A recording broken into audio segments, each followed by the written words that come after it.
This is the second lecture of stats for class 11th और इसमें हम सीखने जा रहे हैं about variance and standard deviation. सबसे पहले डेफिनेशन ऑफ वेरिएंस समझते हैं।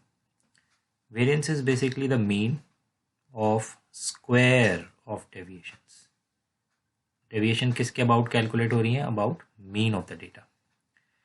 अभी हम पिछले लेक्चर में क्या पढ़ के आए हैं कि हम हर ऑब्जर्वेशन में से मीन सब्ट्रैक्ट कर रहे थे और उसका मॉड लेके डेविएशंस को कैलकुलेट कर रहे थे और फिर इसको टोटल नंबर ऑफ ऑब्जर्वेशन से डिवाइड कर रहे थे and we were getting our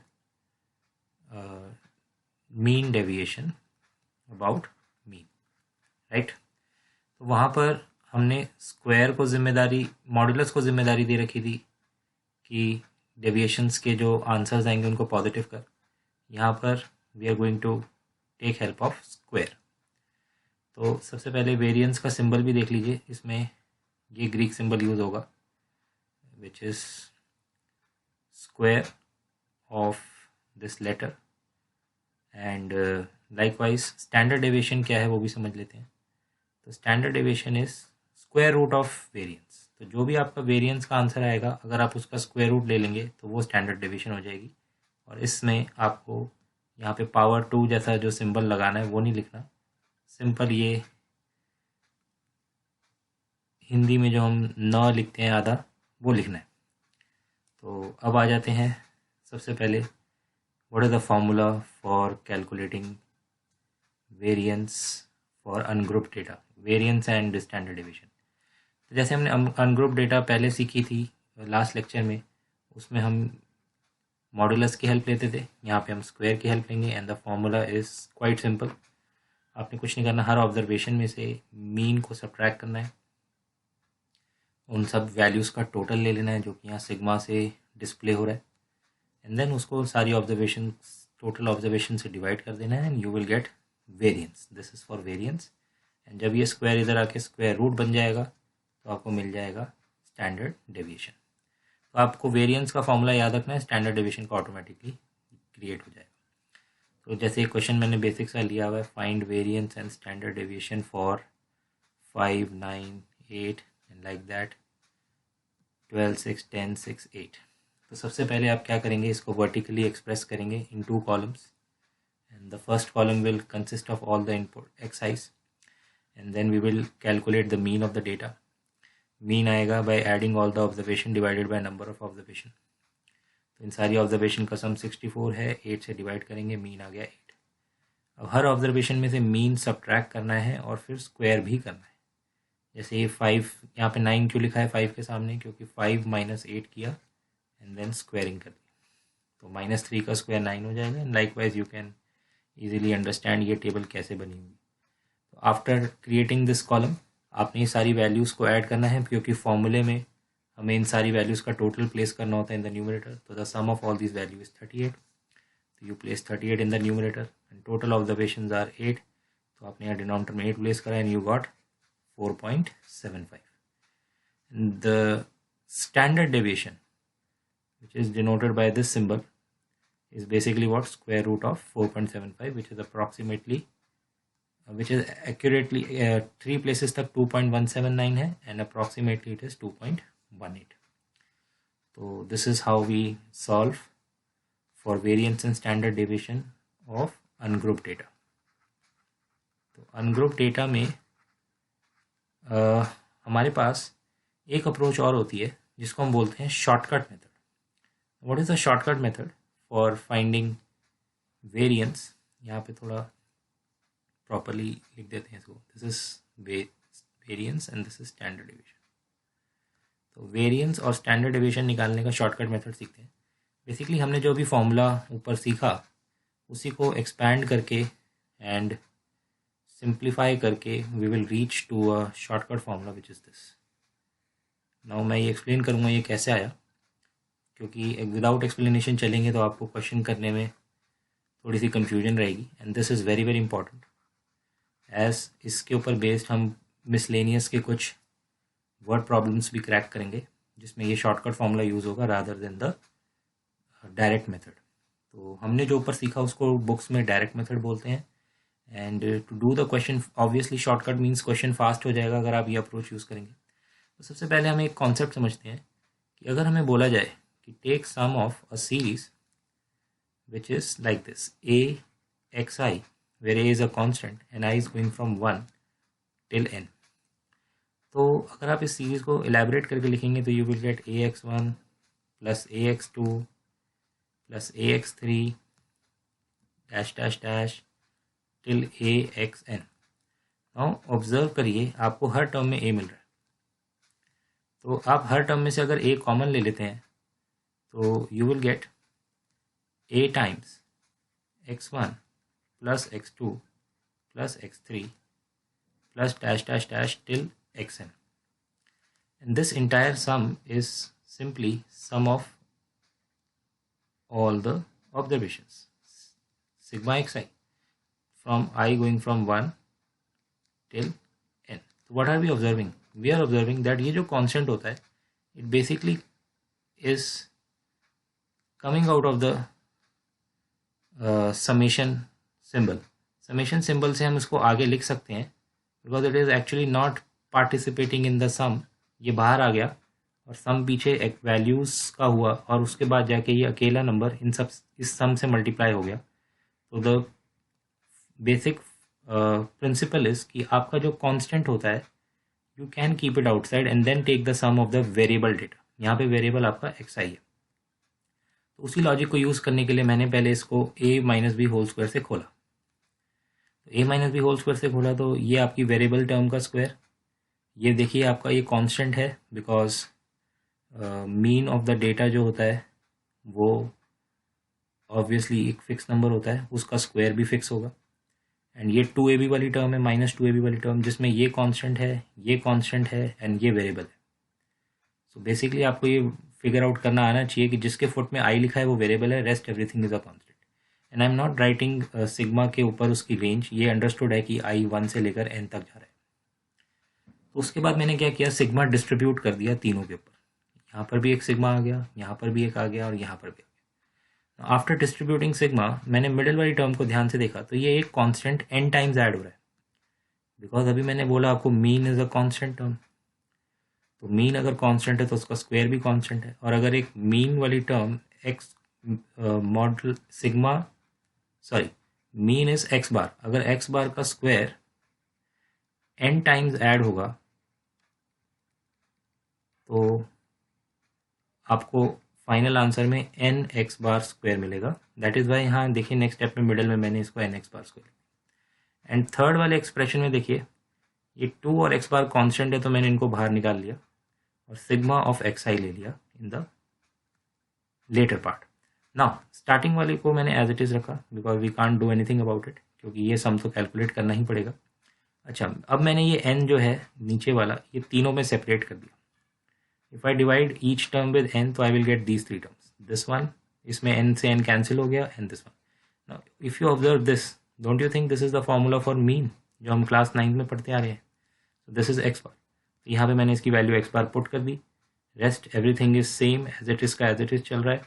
and this is X bar into X bar which is 2 X bar square, and यहाँ पर एक एक्स बार स्क्वायर है, यहाँ पे माइनस 2 एक्स बार स्क्वायर है। तो फाइनली हमारे पास आंसर में माइनस एक्स बार का स्क्वायर आ जाएगा बिकॉज लाइक टर्म्स हैं ये, एक पॉजिटिव और एक negative with -2 as its coefficient. तो अब हमें याद क्या रखना है, we don't need to remember this entire reasoning and working. हमें सिंपल याद रखना है कि जो हम formula to calculate variance use करते थे which was sigma x I minus x bar square upon n, उसकी जगह हम उसको शॉर्टकट में हम ऐसे भी लिख सकते हैं, sigma square variance is equal to sigma x i square upon n minus mean of the data का स्क्वायर। अब ये अगर आप याद रख लेते हैं, this is actually quite time saving.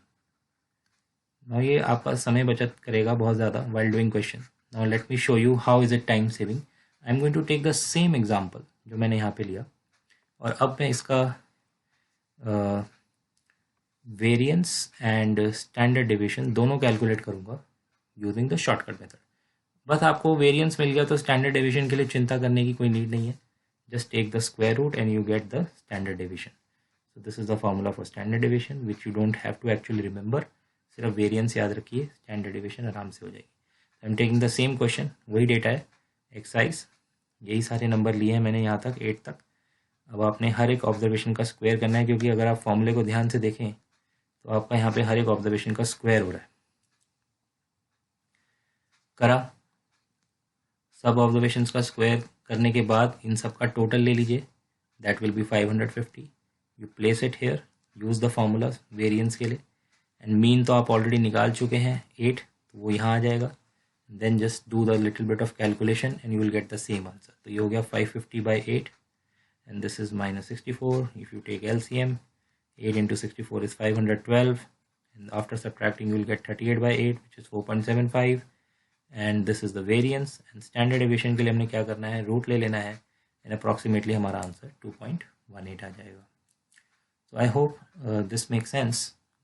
Now इसमें हो क्या रहा है कि मैं कैलकुलेशंस आपको लिटरल रिटर्न करके दिखा नहीं रहा, तो ये आपको खुद करके देखना पड़ेगा कि whether the answer is actually coming out to be same और नॉट. तो आप ये प्रैक्टिस कर सकते हैं on few questions of NCERT also. तो नाउ आगे बढ़ते हैं. अब हमने अनग्रुप डेटा देखी. Now we are going to study for the formula for discrete and continuous data. Discrete and continuous के लिए फार्मूला सेम होता है दोनों डेट सीरीज़ के लिए. डिस्क्रीट मतलब आपको XI और FI की टेबल मिलेगी, कंटिन्यूस मतलब आपको इंटरवल मिलेंगे और उसके सामने उनकी फ्रीक्वेंसीज होंगी. तो वेरिएंस का फार्मूला और स्टैंडर्ड डेविएशन का फार्मूला सेम रहता है दोनों के लिए. तो let's look at the formula for variance. You write this symbol and then बस आपका जो ऊपर फार्मूला लिखा था आपने, उसमें बस एक FI और मल्टीप्लाई हो जाएगा और नीचे हम N को रिप्लेस कर देंगे with sigma FI. That's it. जो ऊपर आप फार्मूला चला रहे थे ये वाला for this one, for ungroup data जो आपने ये फार्मूला लिखा है, इसमें बस यहाँ पे एक एडिशनल FI आ गया और नीचे N रिप्लेस होके क्या हो गया, sigma FI. Sum of all observations को N भी बुलाते हैं और सम ऑफ ऑल फ्रीक्वेंसीज को सिग्मा FI या N कुछ भी बुला सकते हो. स्टैंडर्ड डेविएशन में बस कुछ नहीं लगा, एक स्क्वायर रूट लग गया और स्टैंडर्ड डेविएशन भी रेडी होगी. Let's take one question for discrete first. जैसे इसमें हमें बोला है वेरिएंस और स्टैंडर्ड डेविएशन निकालिए. ये XI हैं, ये FI हैं, ये आपकी 5 वैल्यूज़ दे रखी हैं XI की और ये कॉरस्पॉन्डिंग फ्रीक्वेंसीज. तो आपने पहला कॉलम बनाना है XI और FI का वर्टिकल, हॉरिजॉन्टल डेटा को वर्टिकल वो करिए translate. Now you have to first calculate mean of the data. तो after writing down the 2 columns आपको मीन का फॉर्मूला याद होना चाहिए. डिस्क्रीट के लिए मीन का फॉर्मूला था x bar is sigma FI XI upon sigma FI. तो उसके लिए आपको ये थर्ड कॉलम क्रिएट करना पड़ेगा जिसमें FI और XI का प्रोडक्ट हो. तो ये मैंने क्रिएट कर दिया. 10 into 3 30, 15 into 2 30, देन 90, 160 एंड 50. अब क्योंकि सिग्मा लगा है तो इसका सम भी लेना पड़ेगा. तो देखिए मैंने यहाँ नीचे लिखा हुआ है 360 is the sum of this column number 3 and I also need the sum of column number 2, तो वो 20 है. अब अगर मैं इन दोनों की वैल्यू पुट करके डिवाइड करूँगा तो मुझे मेरा मीन मिल जाएगा. तो मीन ऑफ द डेटा देखिए कैसे निकाला मैंने. I have use the formula here see, इसमें वैल्यू पुट करी and I got the mean as 18. उसके बाद आपको बस डेविएशंस निकालनी है जो कि स्क्वायर होके करनी है इस बार. और अगर आपका सिंपल क्वेश्चन होता है मीन डेविएशन अबाउट मीन निकालना है तो वहाँ पे आप मॉड्यूलस यूज़ करते हैं, बट यहाँ पे हम वेरिएंस निकाल रहे हैं तो हम यहाँ स्क्वायरिंग करेंगे. We got the deviated answers का square, this is the answer. And क्योंकि फॉर्मूले में हमारे पास एक FI मल्टीप्लाई हो जाता है with the deviated answers का square, तो we will have to create another column of FI into XI minus X bar whole square. तो बेसिकली आप क्या करेंगे, सेकंड कॉलम पकड़ेंगे और उसको फोर्थ कॉलम के साथ मल्टीप्लाई करके फिफ्थ में स्टोर कर देंगे. तो ये multiplication I don't think so मुझे नीड है एक्सप्लेन करने की. ये सिंपल आपको समझ में आ जाएगा कि कैसे रेडी हुए हैं ये numbers. Then just take their total which is 340. ये आ गया आपका न्यूमरेटर में. नीचे आएगा sum of all frequency which is 20 and you will get the variance as 17. Now standard deviation के लिए आप इसका रूट ले लीजिए. No need to write the formula again and again, and इसकी अप्रॉक्स वैल्यू आ जाएगी आपके पास 4.12. So this is for discrete, right. अब बढ़ते हैं आगे फॉर कंटिन्यूस डेटा, जिसमें हमारे पास क्लास इंटरवल का फॉर्मेट होगा. तो दिस इज़ वन क्वेश्चन. ये आपके क्लास इंटरवल्स हैं, ये उसकी कॉरस्पॉन्डिंग फ्रीक्वेंसी है. अब आपको वेरिएंस एंड स्टैंडर्ड डेविएशन निकालनी है. तो नेचुरली आपको पहले मीन निकालना आना चाहिए. मीन निकालने के लिए आप 10th क्लास का फॉर्मूला यूज़ कर सकते हैं, which is either you can simply use sigma fi, जो भी आपने ऊपर यूज़ किया, xi अपॉन सिग्मा fi, या फिर आप एज्यूम मीन वाला भी यूज़ कर सकते हैं. बट मैं रेकमेंड करूँगा कि आप ये यूज़ करिए, क्योंकि एज्यूम मीन वाला नंबर ऑफ़ कॉलम्स आपके बढ़ा देगा. ठीक है ना. तो इफ़ यू वांट कि आपका आंसर शॉर्ट तरीके से, प्रिसाइज तरीके से आए, तो आप ये वाला फॉर्मूला यूज़ कर सकते हैं, जो कि अभी आपने ऊपर डिस्क्रीट में भी यूज़ किया. तो एज्यूम मीन अवॉइड करिए while calculating variance and standard deviation for continuous data, क्योंकि नंबर ऑफ़ कॉलम्स बढ़ जाएंगे, काम लेंदी हो जाएगा, और फिर कैलकुलेशन एरर होने का चांस भी बढ़ जाएगा. जितने ज़्यादा कॉलम उतनी ज़्यादा कैलकुलेशन. तो मैं क्या करने जा रहा हूँ, मैं सबसे पहले इस डेटा का मीन निकालता हूँ. तो मीन के लिए मुझे सबसे इम्पॉर्टेंट क्या है, पहले तो आपने क्लास इंटरवल्स और फ्रीक्वेंसी लिख ली, फिर मिड वैल्यूज़ लिखनी है. 0 to 10 की 5, 10 to 20 की 15, 20 to 30 की 25, 35, 45 लाइक दैट. तो मिड वैल्यूज़ लिखने के बाद आपने क्या करना है, ये प्रोडक्ट लेना है सेकंड कॉलम का थर्ड कॉलम के साथ, स्टोर करना है उसे फोर्थ कॉलम में. After taking the product you have to add this entire fourth column and आपको मिलेगा 1350. सारी फ्रीक्वेंसीज़ का सम मिल जाएगा आपको 50. ये आप कैलकुलेशंस को प्लीज़ मैनुअली करके देखें, just don't blindly copy down, otherwise आपका हाथ नहीं बैठेगा कैलकुलेशन पे, फिर एग्ज़ाम में गलतियाँ होंगी. तो अब आपने मीन निकाल लेना है. मैंने मीन का यहाँ पे नीचे फॉर्मूला लिख दिया है. जो हमने डिस्क्रीट के लिए यूज़ करा वही कॉन्टीन्यूस के लिए भी वर्क करेगा. एंड अगर आप एज्यूम मीन से भी जाएंगे तो आपको मीन यही मिलेगा. 10th क्लास में आपने 3 मेथड सीखे थे, तो हम मेथड 1 यूज़ कर रहे हैं. तो एज्यूम मीन भी होता था एक मेथड, एक स्टेप डेविएशन भी होता था, पर वो दोनों लेंदी हैं, तो ये थोड़ा छोटा पड़ता है, तो इसलिए हम ये मेथड लगा रहे हैं. आफ्टर दैट आपको बस वही चीज़ रिपीट करनी है जो आपने डिस्क्रीट के लिए करी. ये कॉलम आएगा, फिर सेकंड कॉलम का प्रोडक्ट ले लेंगे इस कॉलम के साथ और उसको स्टोर करेंगे लास्ट कॉलम में. एंड लास्ट कॉलम का जो टोटल है वो बहुत ज़रूरी है, उसको आपको कैलकुलेट करना है, क्योंकि मैंने अभी आपको बताया ऊपर कि डिस्क्रीट और कंटिन्यूस के वेरिएंस के और स्टैंडर्ड डेविएशन के फॉर्मूलाज एग्जैक्टली सेम है. तो फॉर्मूले में हमने यहाँ पे 6600 फिल कर दिया, नीचे 50, and we got the variance as 132. and if you take the square root you will get the standard deviation to be precisely 11.48, which can be written as 11.5 approximately. अच्छा, अब ये करने के बाद हमारे पास टेक्स्ट बुक के अंदर इनके लिए भी शॉर्टकट मेथड अवेलेबल है. Shortcut for discrete and continuous.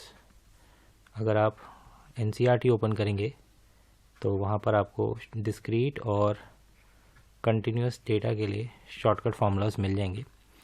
तो what I am going to do is I am not going to discuss the derivations, क्योंकि वो बहुत टाइम कंज्यूमिंग हो जाएंगी. एक की मैंने आपको ऊपर बताई विच वाज अनग्रुप डेटा, तो मैं आपको सिर्फ वो फार्मूला दूंगा और उसको आपको याद करना पड़ेगा. And then it is up to you whether आप डायरेक्ट मेथड लगाना चाहते हैं या शॉर्टकट लगाना चाहते हैं. Obviously shortcut will save time in exam. ऐसा कुछ होता नहीं है कि क्वेश्चन में आपको मेंशन करेगा कि do it using direct method और do it using shortcut method. They will simply write find standard deviation या फिर find variance. They will never say कि यूजिंग दिस पर्टिकुलर मेथड. तो it is up to you आपने कौन सा adopt करना है, but I will always suggest कि दोनों आपको पता होने ज़रूरी है. तो डू नॉट स्किप इट, इसको भी आप अपने नॉलेज में रखें. तो I am going to take the अच्छा, एक और चीज़, डेरिवेशंस के दौरान आपके जो फार्मूलाज की शेप है वो थोड़ी सी चेंज हो जाती है for discrete and for continuous. तो डिस्क्रीट के लिए पहले शॉर्टकट देख लेते हैं. तो डिस्क्रीट सीरीज़ में आपका variance is calculated like this. You will write sigma fi into square of D I. यहाँ पर ध्यान दीजिए, ये सिर्फ डी आई पे स्क्वायर है और नीचे लिख दीजिए सिग्मा एफ आई, लिख दिया। अब इसी शेप को, इसी स्ट्रक्चर को उठाइए जिसको मैं हाईलाइट कर रहा हूँ, इस स्ट्रक्चर को पूरा का पूरा उठाइए डी आई तक और नीचे सिग्मा एफ आई उठाइए और इसको पूरा का पूरा cut copy and paste in the second bracket. ये पूरा का पूरा पेस्ट कर दीजिए और ये जो स्क्वायर है अब ये पूरा का पूरा बाहर आ जाएगा। बस this is how you have to learn this. जो मैंने ग्रीन से हाईलाइट करा है वो पूरा ब्रैकेट में डाल दीजिए और वो जो स्क्वायर है वो बाहर आ जाएगा। अब ये कैसे आया, क्यों आया, इसमें आपने नहीं जाना है, इसको जस्ट याद रखना है as a shortcut method for calculating variance when the data is discrete series. अच्छा, ये डी आई क्या है? ये डी आई एक्चुअली में आपका डेविएशन अबाउट अज्यूम मीन है, not deviation about actual mean. Actual mean हमारा कैलकुलेटेड मीन होता है जिसको हम एक्स बार बोलते हैं। So this is deviation about assume mean. तो ये डी आई वो है। अच्छा, अब बात कर लेते हैं एक बार कंटिन्यूस की। सो this is the formula for continuous. अब ये थोड़ा सा अटपटा है देखने में भी और याद करने में भी, क्योंकि यहाँ पे क्लास साइज़ का स्क्वायर हो रहा है और इफ़ यू रिमेंबर हम n को बोलते थे सिग्मा एफ आई, तो हमने सिग्मा एफ आई का स्क्वायर लिखने अवॉइड करा है, उसकी जगह n स्क्वायर लिख दिया। बेसिकली अगर आप ये n स्क्वायर अंदर भेज देंगे तो ये फॉर्मूला कुछ ऐसा दिखेगा, ध्यान दीजिए, h स्क्वायर बाहर और अगर आप n स्क्वायर अंदर भेजते हैं तो ये हो जाएगा sigma F I into Y I का स्क्वायर अपॉन n, क्योंकि n और n स्क्वायर कटेंगे तो एक n बचेगा, माइनस सिग्मा, सेकंड ब्रैकेट को जब n स्क्वायर मिलेगा तो वो ऐसे लिखा जा सकता है अपॉन n और इस पूरे का होल स्क्वायर। तो बिल्कुल आपका फॉर्मूला मिलता जुलता ही है विद डिस्क्रीट ओनली। कंटिन्यूस भी कुछ ऐसा नहीं है कि बहुत ही डिफरेंट है।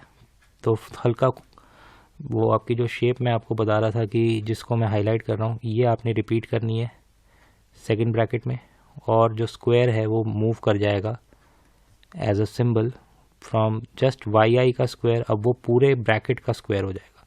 सो this is a way of learning the formula. But ऊपर वाली जो शेप है, अब अगर आप एनसीईआरटी उठाकर देखेंगे तो उन्होंने ये वाली दी हुई है which is an square common करने के बाद। तो मैं आपको बस इनके क्वेश्चन की एक डिस्कशन करूँगा and then it is your freedom of to choose whichever formula you want to apply in exam. तो देख लेते हैं एक बार question. The question is same question I am taking जो कि हमने ऊपर किया डिस्क्रीट वाला।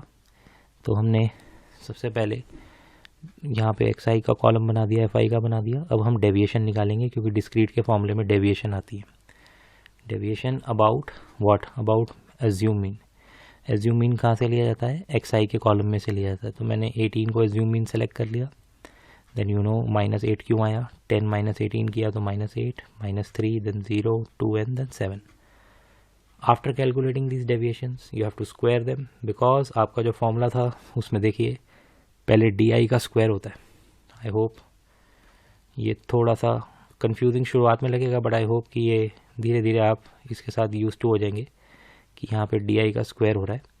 एंड देन आपको उस डी आई के स्क्वायर को, क्योंकि फॉर्मूला की रिक्वायरमेंट है, इधर देखिए फॉर अ बेटर अंडरस्टैंडिंग, ये जो डी आई का स्क्वायर वाला आपका कॉलम होगा ना, उसको एफ आई के कॉलम से इंटू करके स्टोर करना पड़ेगा नेक्स्ट कॉलम में।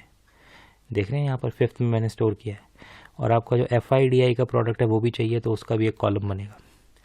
उसके बाद कुछ नहीं है, सारे वैल्यूज़ का टोटल करिए और जो फॉर्मूले में जहाँ पुट करना है उसको पुट करिए। जैसे 340 यहाँ आ गया, सिग्मा एफ आई आ गया आपका यहाँ पे 20 and F I D I का सम क्योंकि 0 आ रहा है तो यहाँ 0 का स्क्वायर होने के बाद 0 ही आया and you got the same answer, 17 ही आ रहा था आपका ऊपर। And this was your variance and this is how you will go for standard deviation. तो this is a quick discussion, मैं इस पर ज़्यादा टाइम स्पेंड नहीं करूँगा। एक और लेते हैं question which is your class interval वाला। तो क्लास इंटरवल वाले क्वेश्चन में आपको फॉर्मूले के अकॉर्डिंग अपनी चीज़ें कैलकुलेट करनी है। वेरिएंस का फॉर्मूले में सबसे पहले तो आपको ये वाई आई निकालना आना चाहिए। What is this Y I? This Y I, इसके ऊपर मैं बताना ही भूल गया आपको कि ये जो वाई आई है ये deviation divided by class size, क्योंकि डिस्क्रीट में कोई क्लास साइज़ नहीं होता तो वहाँ पे डी आई स्क्वायर चलता है और आपका कंटिन्यूस में क्लास की एक विड्थ होती है तो उससे हम डिवाइड करके डी आई को थोड़ा और छोटा करते हैं, फिर उसके बाद उसको वाई आई लेकर चलते हैं। So this is how we are going to approach this problem. Class interval लिख लीजिए, फ्रीक्वेंसी लिख लीजिए, mid values of the class interval लिख लीजिए, उसमें से एक को अज्यूम मीन कंसिडर करिए जो कि 25 ले लिया मैंने. देन हर ऑब्जर्वेशन में से अज्यूम मीन सब्ट्रैक्ट करके उसको क्लास साइज से डिवाइड करिए, तो आपका फोर्थ कॉलम बनना शुरू हो जाएगा. जैसे 5 - 25 करेंगे -20 आएगा, उसको क्लास साइज 10 से डिवाइड करेंगे -2 आ जाएगा, and likewise these values. तो वाई आई तो निकालना बहुत ईजी है, सिर्फ डेविएशन निकालो which is X I minus A, और उसको फिर डिवाइड कर दो क्लास साइज से. तो मैं यहाँ लिख देता हूँ कि डेविएशन वही है जो आपने डिस्क्रीट में निकाली, x I minus assume mean divided by class size. Now you need product of y i square with f i. ये देखिए फॉर्मूले में वाई आई स्क्वायर का एफ आई से प्रोडक्ट चाहिए, तो एक तो कॉलम उसका बना देना, और एक एफ आई वाई आई का प्रोडक्ट चाहिए तो एक कॉलम उसका भी आ जाएगा.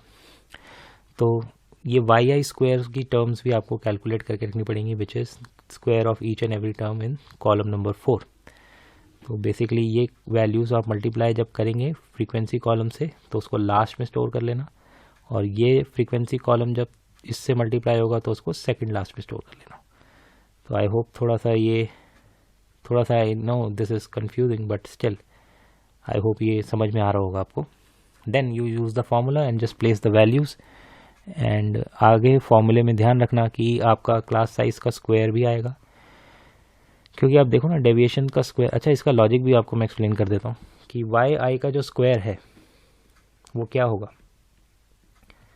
वो होगा डेविएशन का square upon H square, right.